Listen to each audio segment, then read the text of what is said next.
जय श्री महाकाल। मैं आपका चंचल गिरी तो फिर से नेक्स्ट वीडियो लेकर आया हूँ आप सबके लिए। देखिए ये कुछ क्रिया है, आपको ये वीडियो पर पुरानी है, आपको डेट भी इसमें दिखाई जाएगी।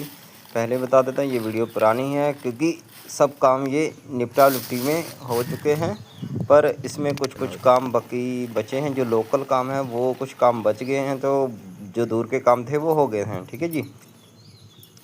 तो इन कामों को अंजाम देने के लिए मान के चलो इसमें मांस और दारू का सेवन चलता है, क्योंकि ये इस विद्या में देखने वाला समझ ही जाता है और मांस और मदिरा का सेवन किस विद्या में इस्तेमाल होता है। क्योंकि देखो इतनी तेज़ से ये यानी कि शक्ति छोड़ी जाती है, इतनी स्पीड से, तो यानी कि इतनी गहराई से छोड़ी जाती है जैसे कि जिसके ऊपर छोड़े तो मान के चलो उसका बचे ना वो आदमी। ठीक है।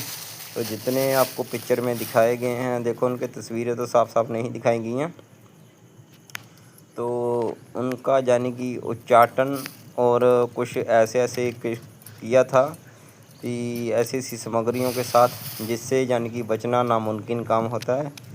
तो बाकी जो हिसाब है आपको हवन सामग्री का वो सब आपको दिखा दिया गया है। ठीक है जी। क्योंकि इसमें अलग अलग लोगों की फ़ोटोएँ हैं, अलग अलग तस्वीरें हैं, ये इन सब के यानी कि कुछ आपको समझ ही जाओगे जब बता दिया है। तो इससे बचना नामुमकिन काम है, उसमें डेट भी लिखी रहेगी। तो ऐसे यानी कि बहुत सारी क्रिया होती हैं शमशान घाट में। ठीक है जी। तो शमशान घाट से कोई भी अब तक क्रिया खाली नहीं जाती है, क्योंकि इसलिए कुछ काम देरी से हो जाते, सभी काम जो है शमशान घाट में भी नहीं हो पाते। ठीक है जी। शमशान घाट से भी ज़्यादा ज़रूरी नहीं है कि शमशान घाट में रहते हैं तो शमशान घाट में ही काम होंगे। क्योंकि देखो आपको कुछ नॉलेज की बात बताता हूँ। जब आप कोई शक्ति हासिल कर लेते हैं, हासिल करने के बाद में ये मत सोचिए कि आपने शमशान में ही रहना है, शमशान में नहीं रहा जाता। शमशान में सिद्धि करने के बाद में आपको वहाँ कटना है, और उससे जो भी आपने शक्ति प्राप्त की है उसका वहाँ से कोई लेने देने का हिसाब नहीं रखना है, उसका यानी कि वहाँ से रास्ता काट देना है। फिर आप अपने घर में जाकर बहुत ही आराम से काम कर सकते हो। ठीक है जी। फिर आप अपने घर में बैठ के बहुत ही आराम से काम कर सकते हो ये सारा, क्योंकि ये मारन विद्या है। ठीक है जी। पहला बता देता हूँ आप सबको, ये मारन प्रयोग है। ठीक है।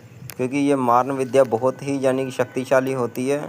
ठीक है। अगर कुछ काम बच जाए बीच में तो उसे फिर से दोबारा करते हैं, अलग तरीके से करते हैं, अलग क्रिया से। देखिए जी क्या होता है, सबका अपना अपना मानना है, अपनी अपनी दृष्टि है, अपनी अपनी शिक्षा है। कुछ लोग प्रेत से काम लेते हैं। ठीक है जी। कुछ लोग प्रेत से काम लेते हैं।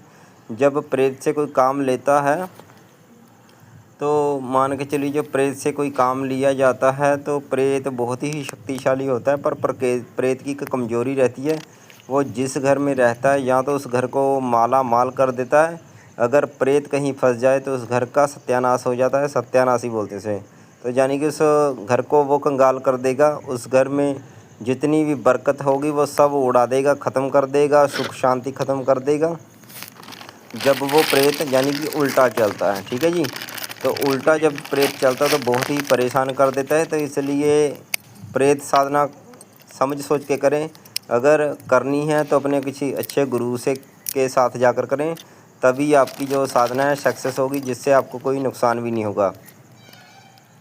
और अभी आपको बीच में अब सिद्धियां भी देने शुरू करूँगा। देखो मंत्र तो नहीं बताऊँगा, पर कुछ कुछ मंत्र आपको बताना शुरू करूँगा जो पर्सनली मंत्र हैं। अगर कोई लेना चाहे तो आप दक्षिणा डालकर तो वो मंत्र हासिल कर सकते हैं। अगर आपका गुरु है तो आप गुरु से वो विधि विधान यानी कि गुरु के आज्ञा से कर सकते हैं। क्योंकि जो भी आपको मंत्र के साथ विधि विधान बताऊँगा तो विधि विधान बताइए लीजिए और कीजिए। ठीक है। क्योंकि वो साधना कुछ घंटों की होती है, उसमें जाना सिर्फ आना ही है। क्योंकि जब साधना उस करने के लिए आपने प्रेत का वाहन देना है। ठीक है जी। प्रेत के वाहन के लिए आपको अगली वीडियो में उसका सामान भी बताऊंगा। प्रेत का वाहन देना है तो क्योंकि प्रेत को आपने लेने जाना है इसलिए। ठीक है जी। तो प्रेत को ले जाने के लिए ठीक है आवाहन करते हैं उसका। ठीक। तो आवाहन किया जाता है। तो फिर क्या होता है, वो कुछ बाद में आपने जाना है कुछ घंटों में, तो उसके बाद में उस चीज़ को ले आना है। ठीक है जी। ले आने के बाद में आपने क्या करना है, वो जो सामान है वही छोड़ना है। वहाँ से कुछ चुटकी भर जो उसकी मुर्दे की राख होती है वही लानी है, ठीक है। वो क्या क्या सामान लगेगा आपको पहले बता दिया, अगली वीडियो में आपको उसका पूरा सामान बताऊंगा क्या होता है। सामान भी कोई ज़्यादा महंगा नहीं है, आपका 100-200 रुपये में हो जाएगा, ठीक है जी। पर वो बहुत ही शक्तिशाली प्रेत है, ठीक है। पर आपने शमशान में उसका कोई भी सामान उसके बाद में नहीं जाना है। आप उसके पास में यानी कि वो जो सामान लाएंगे शमशान से, उसे आप अपने घर से बाहर रखना है, कहीं भी सेटिंग कर लीजिए, पर शमशान के दायरे में नहीं रखना है, क्योंकि नहीं तो आपका वो फिर काम नहीं होगा। कम से कम शमशान को रास्ते से 10 किलोमीटर तक आपने उसका रास्ता काट देना है, ठीक है। या भाई तुम मेरे प्रेत हो, मेरे साथ करो, मेरा काम करो, जो भी काम कार्य बोलता हूँ वो करो। वो होता है दुश्मनी के लिए, दुश्मन को यानी कि उसकी नसीहत निकालने के लिए, ठीक है। फिर वो आप कैसे परेशान करता है, जब वो खुद परेशान करता है, तड़पता रहता है। तो तड़पाने वाला में दम होना चाहिए, ठीक है जी। तड़पाने वाला दम होना चाहिए, फिर ही आदमी बात बनती है। जैसे ये धुआं निकल रहा है आसमान से, जैसे हवन से, वैसे वैसे यानी कि जैसे धुआं निकलता जाएगा वैसे वैसे यानी कि आदमी